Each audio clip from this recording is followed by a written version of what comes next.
Shut your mouth, or I'll break your legs. I came to live with my son, and I don't give a damn about you. My mother-in-law arrived without warning at 4 a.m. with suitcases to my apartment. My husband had already grabbed the suitcases to take them to the bedroom, but I was faster. A minute later, both were tumbling down the stairs. But before I begin, I'll ask you to like and subscribe to the channel.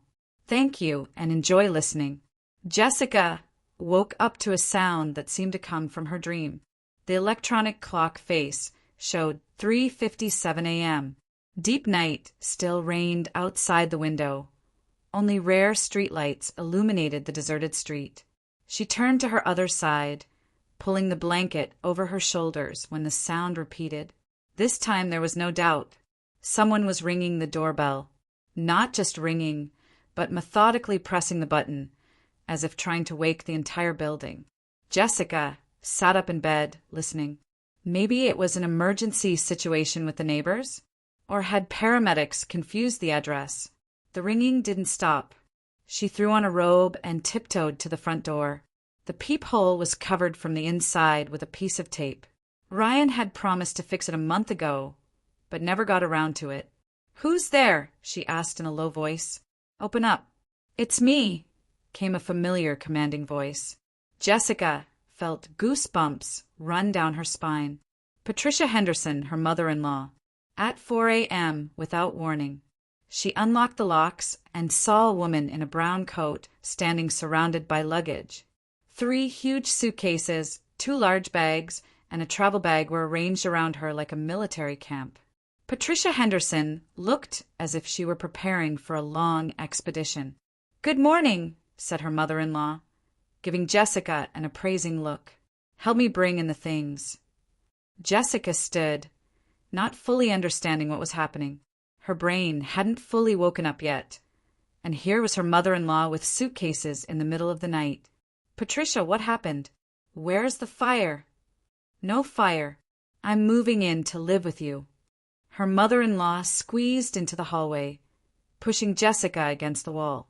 Her movements were decisive, as if she had rehearsed this scene many times. "What do you mean you're moving in?" Jessica tried to collect her thoughts. "Sold my condo. The deal closed yesterday." Patricia took off her coat and hung it on the hook where Jessica's jacket usually hung. "Now I'll live with my son. It's hard for him alone." Jessica felt indignation beginning to boil inside. Ryan had been on a business trip for a week, wasn't supposed to return until tomorrow evening, and he was definitely not alone. He had a wife. "Patricia, you can't just up and move without talking about it. This is mine and Ryan's apartment." "Ryan's apartment," her mother-in-law corrected. "The mortgage is in his name." This was a lie. The mortgage was registered to both of them, and it was Jessica who made most of the payments. But arguing at 4 a.m. with a woman who was clearly determined seemed pointless. Patricia began dragging suitcases into the apartment. Jessica watched this like a bad dream. In a few minutes, her measured life had turned into chaos. The hallway became cramped from the luggage, and her mother-in-law was already surveying the apartment with a proprietary gaze. "Where will you sleep?" asked Jessica, hoping it was about a temporary stay. "In the master bedroom. Of course, I need space for my things. That's mine and Ryan's bedroom." It was, "Now it's mine. You young people can manage in the living room." Jessica felt the ground slipping from under her feet. Her mother-in-law spoke as if it were self-evident, as if Jessica were a guest in her own home. "Patricia, let's wait for Ryan. Discuss everything calmly." "There's nothing to discuss. I've already made my decision." Her mother-in-law headed to the bedroom, dragging the heaviest suitcase behind her. Jessica followed, feeling panic rising. Everything was happening too fast. In the bedroom, Patricia stopped in the middle of the room and surveyed the setting. Her gaze caught on the photographs on the dresser. Wedding photos, vacation shots, family portraits. "You'll remove these photographs. I need space for my frames." Jessica clenched her fists. This was too much. Her mother-in-law wasn't just invading their home. She was going to erase all traces of their family life. I'm not removing our photographs anywhere. You will. I live here now. Patricia began unzipping her suitcase. Inside were dresses, blouses, some boxes with jewelry. Everything was neatly packed, as if she had planned this move in advance. Jessica went out into the corridor and took out her phone. She needed to urgently contact Ryan. Let him explain to his mother that such behavior was unacceptable. The number was unavailable. Jessica tried again, same result. On business trips, he often had connection problems. She returned to the bedroom. Patricia was already hanging her dresses in the closet, ruthlessly pushing Jessica's clothes aside. What are you doing? Getting settled. And you go put the kettle on. After the journey, I want hot tea. Jessica stood and watched as a strange woman captured her personal space. Her mother-in-law acted methodically, as if according to a pre-made plan. She knew where everything was, which drawers were free, where she could place her things. Patricia, stop. Let's wait for Ryan. My son knows about my plans. Jessica froze. How does he know? I called him last week, said I was selling the condo and moving in with you. He didn't object. This news crashed down on Jessica like a cold shower. Ryan knew and didn't warn his wife. Didn't consider it necessary to discuss such a serious decision with the person he was going to spend his whole life with. Her mother-in-law continued laying out things, not paying attention to her daughter-in-law's shock. She took out several framed photographs from the suitcase, Ryan as a child, school portraits, photos from his time in college. These photographs she placed on the dresser, pushing Jessica's wedding photos to the edge. Now it feels like home, Patricia said with satisfaction. Jessica felt fury flaring up inside, but she forced herself to remain calm. She needed to wait for Ryan and find out what was going on. She went to the kitchen and mechanically put the kettle on. Outside the window, dawn was beginning. Usually at this time, she was still sleeping, dreaming about the coming day. Today, there was supposed to be an important presentation at the office, a new project on automating logistics processes. She had been preparing for it for a whole month. Patricia appeared in the kitchen in a house robe. She looked as if she had lived here for years. Do you have cookies, or at least bread with butter? Jessica silently got out cookies and butter. Her mother-in-law sat at the table and began spreading bread with a thick layer of butter. Do you drink coffee? Asked Jessica, trying to maintain the appearance of normal conversation. I don't drink it, it's bad for the heart. Only tea, and necessarily with sugar. Jessica brewed tea and placed a cup in front of her mother-in-law. Patricia took a sip and grimaced. Weak. I like it stronger. She got up and went to the stove, opened all the cabinets, studying the contents. Where do you keep spices and grains? I'll have to go to the grocery store to stock up. Why? Jessica didn't understand. What do you mean, why? I'll be cooking. My son should eat homemade food, not these frozen dinners of yours. Jessica cooked at home every day. She only bought frozen meals in extreme cases when work kept her late. But she didn't want to explain this to her mother-in-law. Patricia continued her kitchen inspection. She opened every jar, sniffed the contents, shook her head. Nothing suited her. What's this? She pointed to a package of organic granola. Breakfast. Ryan loves it. Loved. Now he'll eat normal oatmeal, cooked with milk. Her mother-in-law continued the inspection. Jessica watched this, feeling like a stranger in her own home. Patricia behaved like a mistress, checking how the servants work. At 7 a.m., Jessica's phone rang. Ryan, finally. Jess, hi. How are things? Ryan, your mother is here with suitcases. She says she's moving in forever. Silence on the line. Ryan. Yes, I'm here. Didn't Mom tell you? We talked about it. She said, but why didn't you warn me? I thought she would talk to you herself. Jessica felt everything turning upside down inside. Her husband shifted responsibility for such an important decision onto his mother. Didn't consider it necessary to discuss it with his wife. Ryan, this is serious. She wants to live in our bedroom. Well, Mom's an elderly woman. She needs comfort. And we don't need comfort. Jess, let's not fight about this. Mom is alone. It's hard for her. Jessica looked at her mother-in-law, who continued to bustle in the kitchen. Hard. Patricia looked quite vigorous and energetic, capable of handling her own life. When will you be back? Tomorrow morning. Flight at 6 o'clock. Fine, we'll talk when you arrive. Jessica hung up. Patricia was watching her with interest. Talking with your son? What did he say? Said he'll be home tomorrow. Well, good. He'll greet his mother properly. Her mother-in-law returned to breakfast. Jessica looked at her watch. Time to get ready for work. No one had cancelled the presentation. Despite the domestic upheaval, she went to the bathroom and discovered that strange bottles of cream, tubes of medicine, and a toothbrush in a pink case had appeared on the shelf. Patricia had settled in thoroughly. Valeria quickly showered and got dressed. At work it would be easier to think. There, no one would make her feel unnecessary in her own life.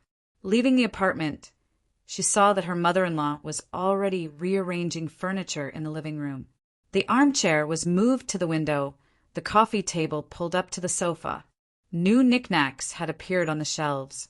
Goodbye, said Valeria. See you. And buy some whole milk on the way. Not low-fat. Valeria left the house and took a deep breath of morning air. It seemed that in a few hours her life had been turned upside down, and this was just the beginning.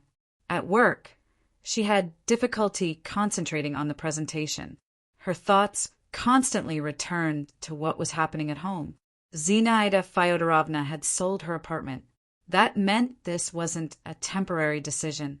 She planned to live with them permanently, in their bedroom, in their kitchen, in their living room. Artyom knew about this and didn't think it necessary to warn his wife. This hurt most of all. Were they a family or not? Why were such important decisions made without her participation? The presentation went well. Colleagues asked questions. Management nodded approvingly. But Valeria felt like an actress playing the role of a successful businesswoman, while everything was burning inside. By evening, she bought milk and other products that might be needed for her mother-in-law. She wanted to show that she was ready for compromises. Maybe it would be possible to find an acceptable option for everyone. At home, a surprise awaited her. Zinaida Fyodorovna hadn't just rearranged furniture. She had completely changed the living room interior. The sofa stood against another wall. The armchair was turned toward the TV. New paintings hung on the walls. Valeria didn't recognize her own home. "How do you like it?" asked her mother-in-law, coming out of the kitchen. "I think it's become cozier." Valeria looked at the room that she and Artyom had furnished over 2 years. Every detail had been chosen together. Every item had its own story. Now it all looked foreign. Where are our photographs? Put them in a box. There were too many. A home shouldn't look like a museum. Valeria went into the bedroom. The changes there were even more radical. Her cosmetics had disappeared from the vanity table, giving way to her mother-in-law's bottles. In the closet, her clothes were squeezed into one corner. The rest of the space was occupied by Zinaida Fyodorovna's outfits. On the bed lay a new bedspread, pink with small flowers. Their beautiful ivory-colored bedspread had disappeared. "Zinaida Fyodorovna, where's our bedspread?" "In the wash. This one's prettier, don't you think?" Valeria didn't think so. She generally stopped finding anything in this house. In one day, her personal space had been captured and remodeled to suit someone else's tastes. Changes had also occurred in the kitchen. Spices were rearranged in a different order. Dishes were moved. Products that Valeria hadn't bought had appeared in the refrigerator. "I went to the store," but everything necessary for a proper household. Her mother-in-law was cooking something aromatic in a large pot. It smelled of onions and meat. "What are you cooking?" "Real borscht on beef bones. My son loves it." Valeria sat at the table. She felt tired, not just physically, but emotionally. In one day, her home had turned into a strange place where she was an unwanted guest. Zinaida Fyodorovna approached the table and sat opposite. I think we need to talk." "Yes," Valeria agreed. "We definitely need to. I understand that my arrival was unexpected for you, but I'm Artyom's mother. I have rights." "What rights?" "The right to live with my son, the right to participate in his life, the right to be needed." Valeria looked at her mother-in-law. In her eyes was determination bordering on fanaticism. Zinaida Fyodorovna hadn't just moved in with them. She had come to reclaim her son. "I also have rights. I'm Artyom's wife.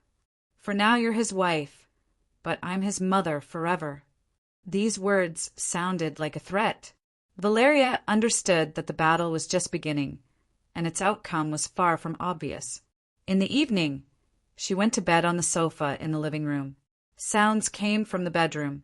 Her mother-in-law was moving something, rustling papers, talking on the phone. Her voice sounded satisfied and smug. Valeria lay looking at the ceiling. Tomorrow Artyom would return. Then everything would be decided. Either he would put his mother in her place or... Valeria didn't want to think about the second option. But deep down she already knew how her husband would behave, and this knowledge frightened her most of all. The morning began with the smell of fried potatoes and a loud phone conversation. Valeria woke up on the living room sofa from the voice of her mother-in-law, who was discussing something with her friends. From the tone, it was clear the woman was pleased with herself and bragging about her achievements. Valeria looked at her watch. 7. Usually she woke up at 7 o'clock, but today's sleep was cut short earlier because of the noise in the kitchen. Zinaida Fyodorovna, apparently, considered herself the rightful mistress and wasn't going to adjust to the schedule of other residents. Jessica got up, folded the bedding, and headed to the bathroom. The door was locked. Sounds came from inside. Someone was taking a shower, humming an old song. She had to wait 20 minutes until her mother-in-law finished her morning procedures. When the door finally opened, Patricia came out of the bathroom in a terry robe with a towel on her head. She gave Jessica a glance and walked past without saying hello. The bathroom was a mess. Bottles of cream, tubes of medicine, boxes of vitamins stood everywhere. The mirror was splattered with water droplets. Wet towels lay on the floor. Jessica quickly tidied everything up and took a shower. In the kitchen, her mother-in-law was setting the table. Fried bacon with onions, scrambled eggs, thick toast with butter and jam. There was so much food, as if she were expecting guests. "Good morning," said Jessica. "Morning. Sit down for breakfast. I made it the way my Ryan loves." Jessica knew her husband's tastes better than his mother-in-law. Ryan had long since switched to light breakfasts, yogurt with fruit, granola, sometimes an omelet. He hadn't eaten fried bacon in the morning for about 5 years, watching his weight. "Patricia, Ryan doesn't eat fried food in the morning." "He did and will. A man should have a hearty breakfast." Jessica sat at the table and took yogurt from the refrigerator. Her mother-in-law looked at her with disapproval. "What kind of food is that? Pure chemicals. You can't have children on such nutrition." The topic of children was painful. Jessica and Ryan had been trying to have a child for 2 years, but so far unsuccessfully. Doctors said, stress, workloads, need to relax. And now her mother-in-law appeared with advice about proper nutrition. Jessica finished the yogurt silently and got ready for work. In the hallway, she ran into her neighbor, Mrs. Thompson, who was leaving the apartment across from theirs. The elderly woman looked at Jessica attentively. "Listen, what relative of yours moved in?" "She moved furniture all night." "It's my mother-in-law, temporarily moved in with us." "I see. Well, it seemed to me like for a long time. I met her at the elevator yesterday. She says she sold her condo. Now she'll live with the kids. Jessica nodded and was already heading to the elevator when the neighbor added, "By the way, it's strange. This morning I saw an ad on Craigslist, a 2-bedroom condo for rent on Oak Street. I remember the address exactly because I used to live there myself. That's your mother-in-law's address." Jessica stopped dead in her tracks. "What did you say?" "Yes, there's an ad. Condo for rent on 342 Oak Street. She's renting it for a lot, by the way. $2,500 a month. For that price, you could rent in the city center." Jessica went down to the lobby. On the community bulletin board, there really was a flyer offering to rent a 2-bedroom condo. The address was exactly where Patricia lived. The contact phone number was also familiar, so no one had sold anything. Her mother-in-law simply rented out her condo for a high price and moved in to live for free with her son, at the same time lying about the sale to evoke pity and remove questions about a possible return. Jessica photographed the advertisement and sent the image to Ryan with a message. "Your mother deceived us. She didn't sell the condo. She rented it out for $2,500. Call urgently." There was no answer. Ryan's plane was supposed to land in an hour, but until then there would be no connection. At work, Jessica couldn't concentrate. Her mother-in-law's deception infuriated her more than the fact of moving in itself. She could have honestly said, "I want to live with my son, help with housework." But no, she had to make up a story about a forced sale. By lunch, Ryan called back. His voice was tired. "Jess, I'm at the airport. What's this story with the advertisement?" "The story's simple. Your mother deceived us. She didn't sell anything. She rented out the condo for good money and moved in with us for free." Silence on the line. "Ryan, maybe Mom had reasons." "What reasons to lie to her own son?" "I don't know. I'll talk to her at home." "Good. I also want to participate in this conversation." "Jess, don't make a scene. Mom's an elderly woman." Jessica felt fury boiling inside.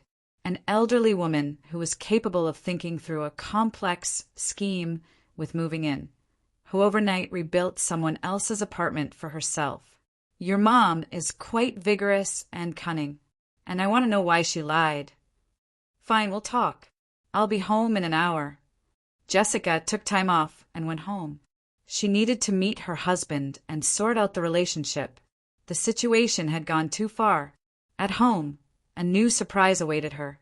For women of about the same age as Patricia were sitting in the living room. On the coffee table were a cake, candies, and fruit. Her mother-in-law was entertaining friends, telling them something fascinating. "And here comes the daughter-in-law," announced Patricia when Jessica entered the room. "Meet, ladies, this is Jess." Her friends gave Jessica appraising looks. In their eyes was curiosity mixed with sympathy.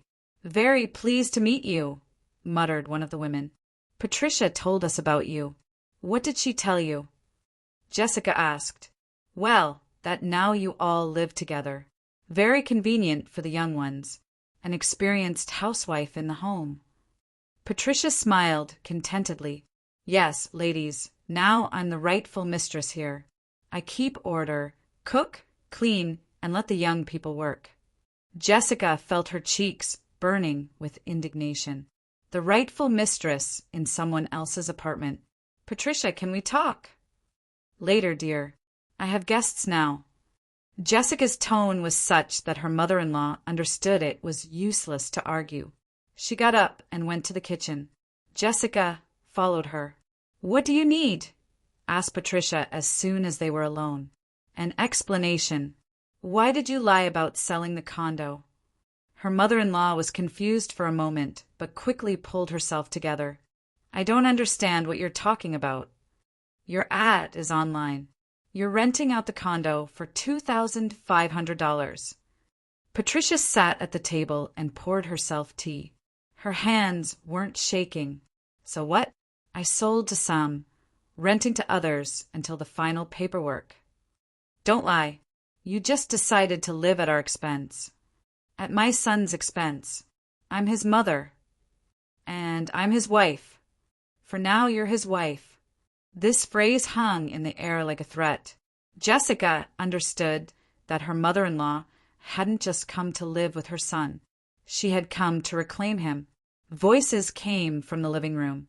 They were discussing the furniture rearrangement, praising the mistress's taste, asking about future plans.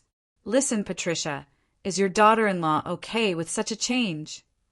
What can she be against? Patricia answered loudly, not hiding that she wanted Jessica to hear. This is my son, my blood. I gave birth to him, raised him, made something of him. And she's temporary. Temporary, another friend asked. Well, of course. Children aren't in a hurry to be born. Career is more important. And what's the point of such a wife? My Ryan is a good man. He'll find himself another one. Jessica clenched her fists. Her mother-in-law wasn't just planning to stay. She was planning to get rid of her daughter-in-law. At that moment, a key turned in the door. Ryan had returned home. My son has arrived, exclaimed Patricia and rushed to the hallway. Jessica heard her hugging her son, fussing over him, asking about the business trip. Ryan answered tiredly but affectionately. When he appeared in the living room, his mother-in-law's friend stood up and began greeting him. They had known him since childhood, asked about work, praised him for not abandoning his mother. You're doing the right thing, Ryan, taking your mother in. It's hard for her alone. Patricia's so happy now, says she's finally living with her son, and she arranged her condo well. Renting it out for such money, that's good income. Ryan looked at his mother. Understanding flashed in his eyes. Mom, you rented out the condo, not sold it. Temporarily, son, until we decide how to live further. But you said you sold it. Well, I didn't express myself quite right. Her friends sensed the tension and began saying goodbye. In 10 minutes, only the family remained in the apartment. Ryan sat on the sofa and rubbed his face with his hands. He looked exhausted. Mom, why did you lie? I didn't lie. I just embellished a little. Thought it would be easier that way. Easier for whom? Patricia sat next to her son and took his hand. For you, son. I see how you live. All day at work. No one at home to take care of you. His wife takes care of him, Jessica interjected. What care? Yogurts and salads. A man needs proper food. Ryan freed his hand and stood up. Mom, we need to discuss everything calmly. What's there to discuss? I'm his mother. I have the right to live with my son. But I have a wife, we're a family. And what? Now I'm not part of this family. Jessica approached her husband. Ryan, your mother is going to live here permanently in our bedroom. She's already remodeled the whole house for herself. Mom. Patricia straightened up. So what? I'm the senior member of the family. I need conveniences. And we don't need conveniences. You young people will adapt. Jessica saw how Ryan was suffering. He was torn between his mother and his wife, not understanding how to get out of the situation. Ryan, I can't live in these conditions. Jess, let's try to find a compromise. What compromise? Your mother has captured our bedroom, rebuilt the whole house, lied about selling her condo. She didn't come here to visit, but to take charge. Don't yell at Mom. I'm not yelling. I'm telling the truth. Patricia got up from the sofa. Enough. I'm tired of listening to these reproaches. She approached her son and hugged him.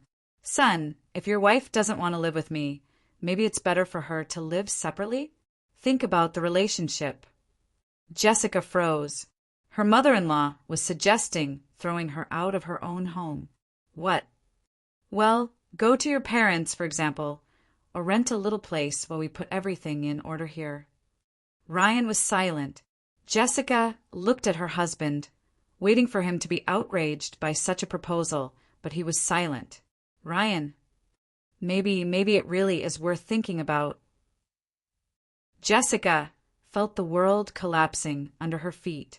Her husband was ready to choose his mother. Are you serious? Jess, Mom's right. We need time to settle everything. Time for what? For your mother to finally capture our apartment. This is my apartment too. And my mother. Jessica stepped back. So that's it then. Ryan made his choice. I understand. She went into the living room, took her bag and headed for the exit. Jess, where are you going? To think about the relationship, as your mother advised. Don't leave like this. How should I leave? With your blessing? Your mother suggested I move out of my own home, and you supported her. Patricia smiled contentedly. That's right, dear. Go think. Maybe you'll understand that you're not ready for family life. Jessica turned around. And you're ready?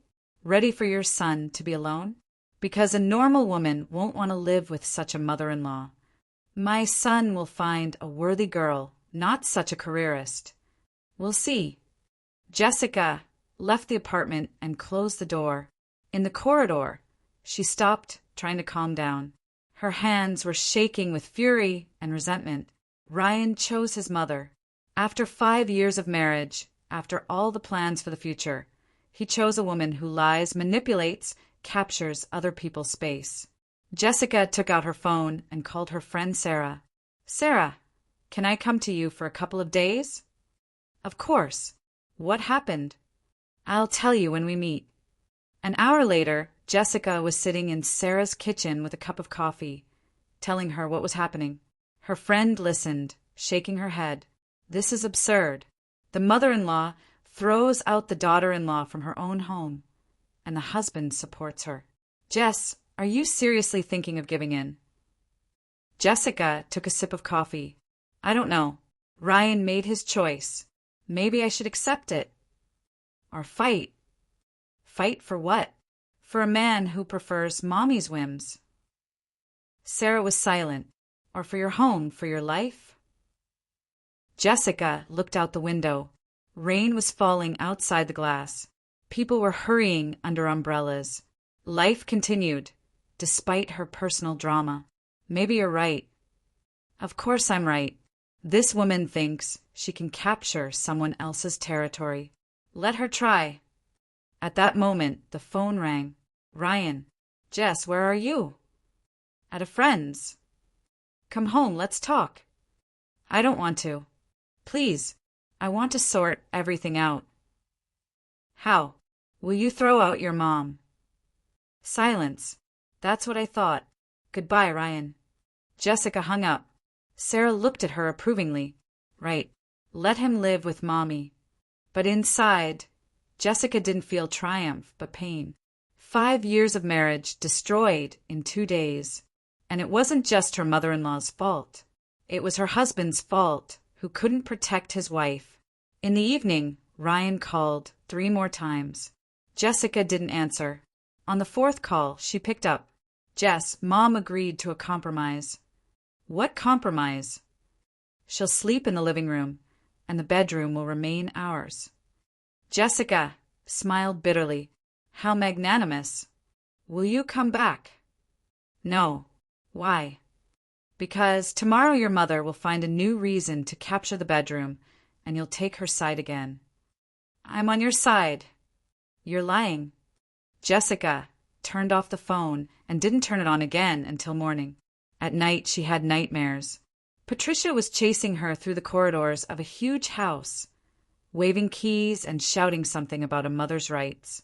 Jessica ran, but the corridors became longer and longer, and her mother-in-law's voice louder and louder.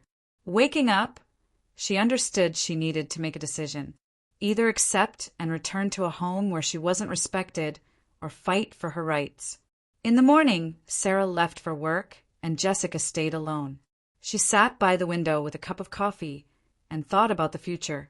There weren't many options, and all of them required decisive action. At noon, her mother called. Jess, honey, how are things? Fine. How's Ryan? He hasn't called in a while. Jessica didn't know what to say.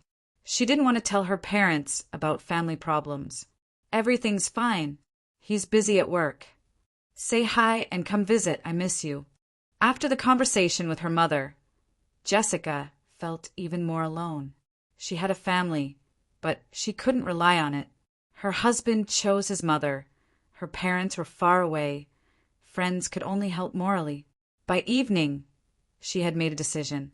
She wouldn't return home on her mother-in-law's terms, but she wouldn't give up either. If Patricia wanted war, she would get it. Jessica turned on her phone. 17 missed calls from Ryan. She called back. Jess, finally. Where were you? Thinking. And what did you decide? Decided that your mother has gone too far. What do you mean? Tomorrow I'll come home, but not for compromises. For what then? You'll find out tomorrow. Jessica hung up and smiled. For the first time in 2 days, she felt confident. The battle was just beginning, and she wasn't going to lose it. Jessica returned home in 3 days. During this time, she thought a lot, consulted with a lawyer, studied family law. Now she knew her rights and was ready to defend them. Opening the door with her key, she immediately felt that the atmosphere in the apartment had changed. It smelled of some unfamiliar perfume. Voices could be heard from the living room. Patricia was receiving guests again. In the hallway, Jessica saw even more foreign things. Now, there were not only her mother-in-law's suitcases, but also some boxes, bags of groceries, even a small mini-fridge. She went into the living room. At the table sat Patricia and 2 unfamiliar middle-aged women. They were drinking tea with cake and discussing something animatedly. Seeing Jessica, her mother-in-law got up. Ah, you're back. Ladies, meet. This is that same daughter-in-law I told you about. The women looked at Jessica with curiosity. In their glances was sympathy mixed with condemnation. Very pleased to meet you, muttered one of them. Patricia told us everything about your disagreements. Jessica didn't answer. She went into the bedroom and discovered that new changes had occurred there. Her things were completely removed from the closet and folded in the corner of the room in large bags. The entire closet was occupied by her mother-in-law's clothes. On the vanity table, not a single one of Jessica's bottles remained. But new photographs had appeared. Ryan at different ages, his school certificates, even children's drawings in frames. Jessica returned to the living room. The guests were just about to leave. Patricia, we need to talk. Later, dear, I'll see my friends off. Now. Jessica's tone made everyone pay attention to her. The women hurriedly said goodbye and left. When they were alone, Patricia sat on the sofa and looked at Jessica with challenge. Well, what did you want to say? Return my things to their place. What things? My clothes in the closet, my cosmetics on the vanity table, my photographs. Patricia laughed. Dear, while you were away, I tidied up. Now everything here is civilized. By whose decision?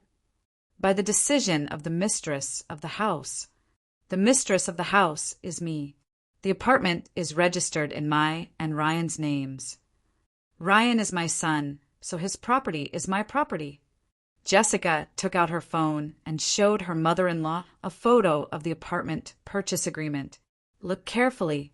Buyers, Jessica Martinez and Ryan Henderson. Equal shares. I'm just as much an owner as your son. Patricia waved her hand. Papers.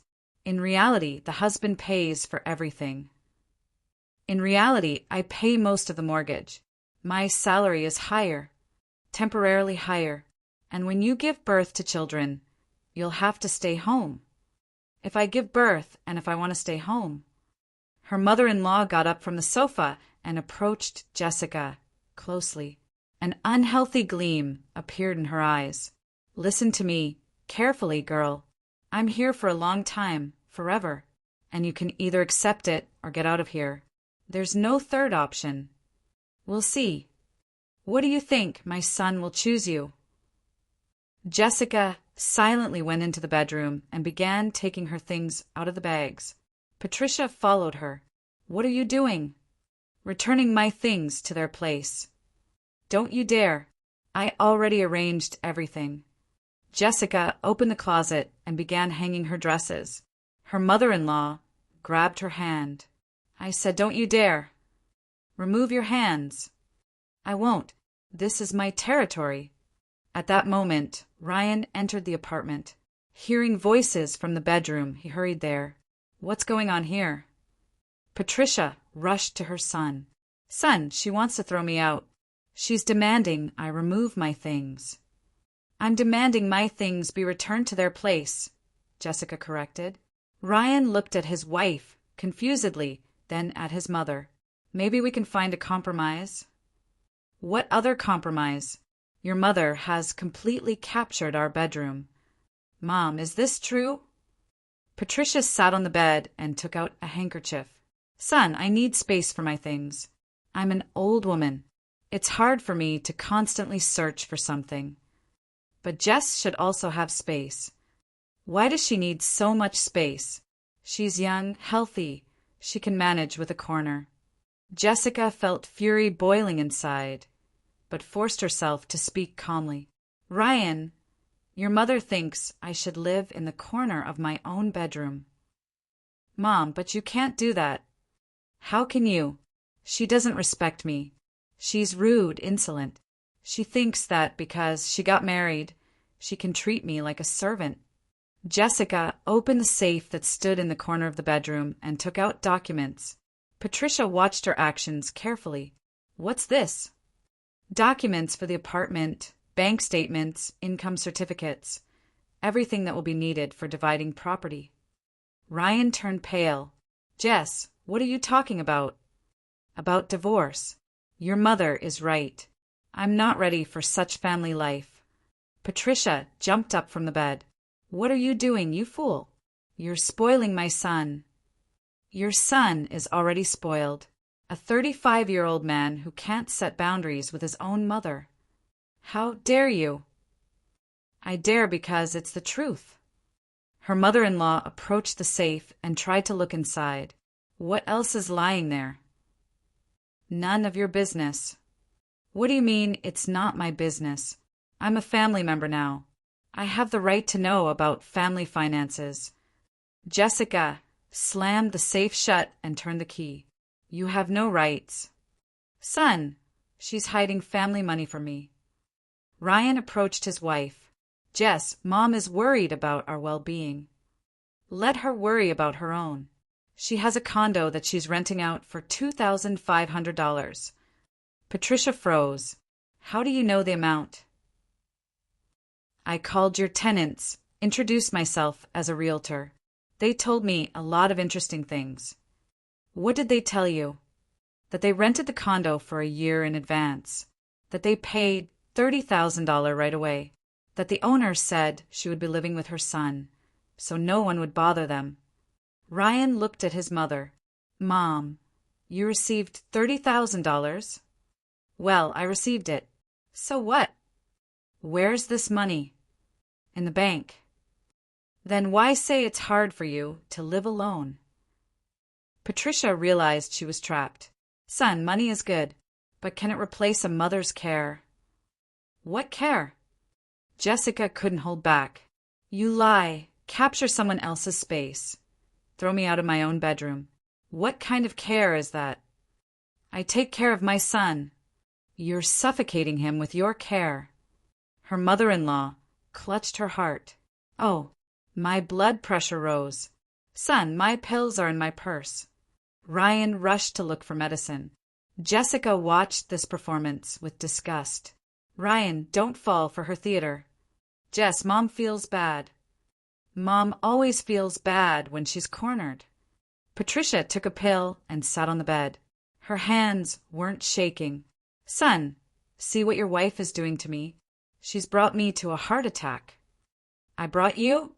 You're the one who burst into someone else's home, captured someone else's things, demanded access to someone else's money, not someone else's families. We don't have a family. Jessica approached the closet and began pulling out her mother-in-law's things. That's it. Enough. Pack your suitcases. What? I said pack your suitcases and get out of my house. Patricia jumped up from the bed. All her illness instantly disappeared.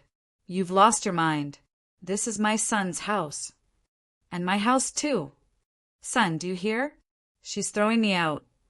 Ryan stood in the middle of the room, looking confusedly at his wife, then at his mother. Jess, maybe we shouldn't be so radical. We should. Your mother is crossing all boundaries. What boundaries? I'm a mother. I have rights. You have no rights in someone else's apartment. Jessica continued, folding her mother-in-law's things into a suitcase. Patricia tried to stop her, but Jessica was faster. Don't touch my things. These aren't your things. This is my closet in my bedroom. Son, stop her. Ryan approached his wife. Jess, calm down. I'm calm. Just restoring justice. You can't throw Mom out on the street. And you could throw me out. No one threw you out. Your mother suggested I move out and think about the relationship, and you supported her. Patricia approached her son and took his hand. Son, don't let her offend me. I'm your mother. Jess, maybe we can find another solution? Jessica stopped and looked at her husband. What solution? Your mother must leave today. And if she doesn't want to, then I'll leave forever. Ryan was confused. He understood he had to choose but couldn't decide. Mom, maybe it really is time to go home? Patricia released his hand and stepped back. Fury appeared in her eyes. So that's how it is. For the sake of this one, you're ready to throw out your own mother. Mom, don't talk about Jess like that. How should I talk? She's throwing me out. You created this situation yourself. Her mother-in-law realized she was losing control over her son. She needed to act decisively. Fine, since that's how it is, I'll tell you the truth. She approached the safe and tried to open it. Where are the keys? Why do you need the keys? I want to see what you're hiding there. I'm not hiding anything. You're lying. There's money there, and you're not giving access. Jessica held the keys in her fist. These are our family savings. Our? Since when am I not family? Since you have your own condo. Patricia turned to her son. Son, she doesn't consider me a family member. She demands I live separately like a stranger. Jess, maybe give Mom the keys? Why? Well, she's worried about our finances. Jessica couldn't believe her own ears. Are you seriously wanting to give a stranger access to our savings? She's not a stranger. She's my mother. For me, she's a stranger.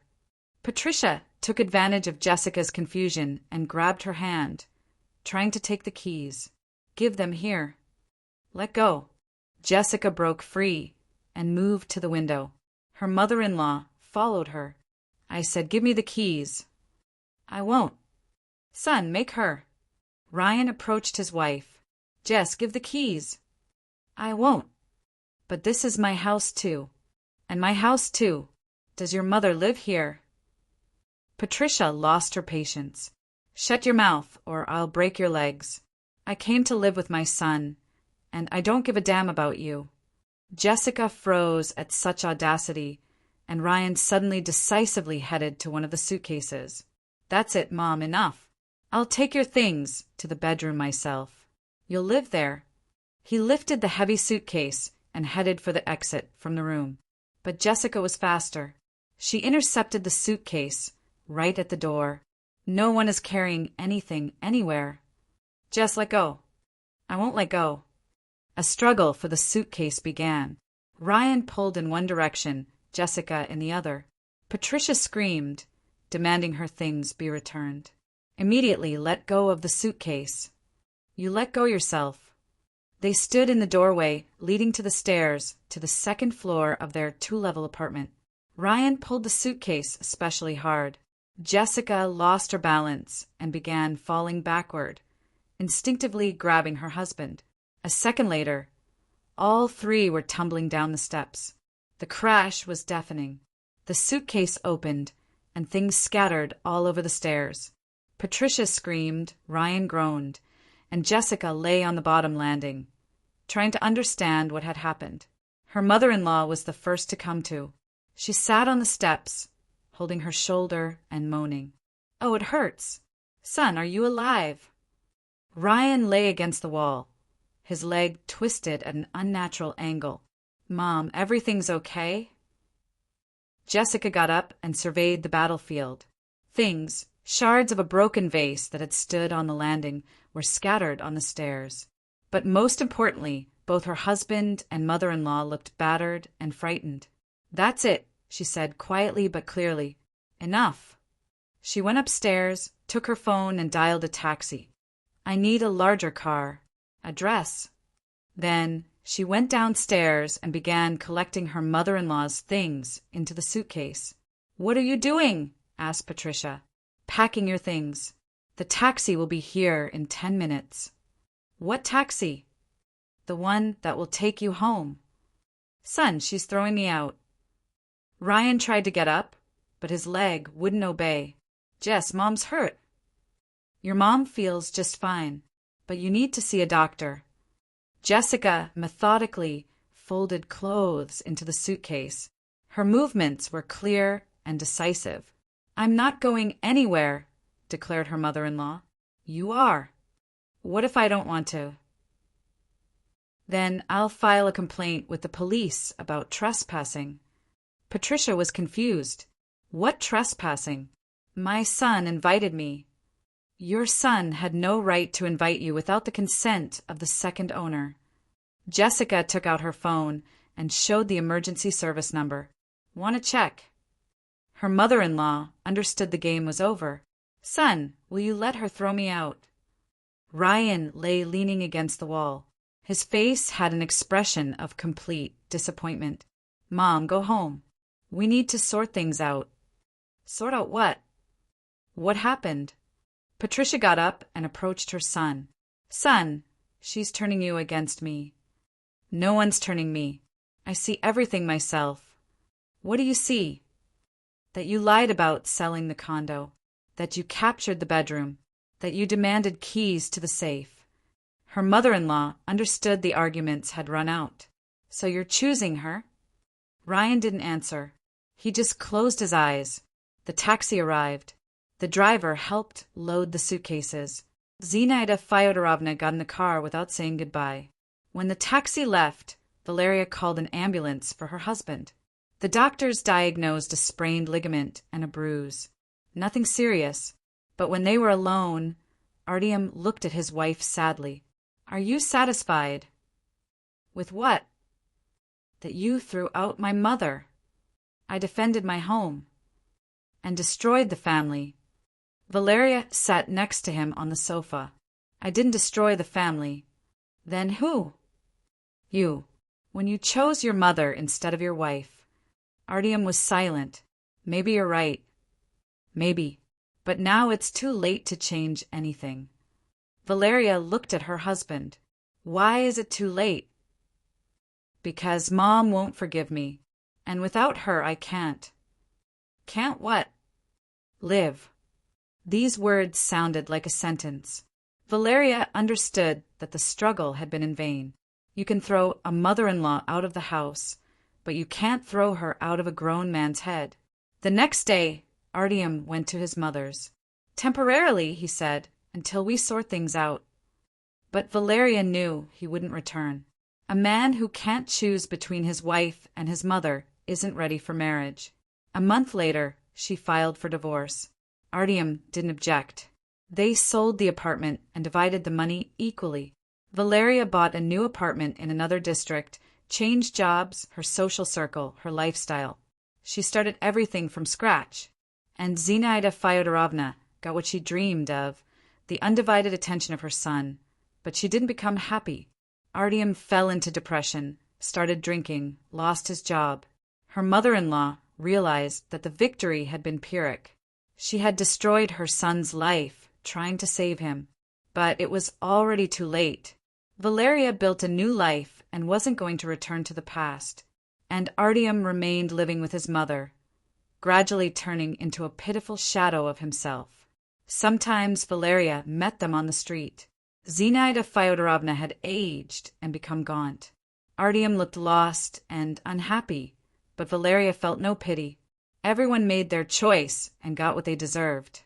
And she got the main thing, freedom from toxic relationships and the right to her own life. 2 years later, Valeria married a colleague, a man who knew how to set boundaries and protect his family. Zinaida Fyodorovna found out about this and tried to contact her former daughter-in-law. But Valeria didn't answer the calls. She had a new life and let the past remain in the past.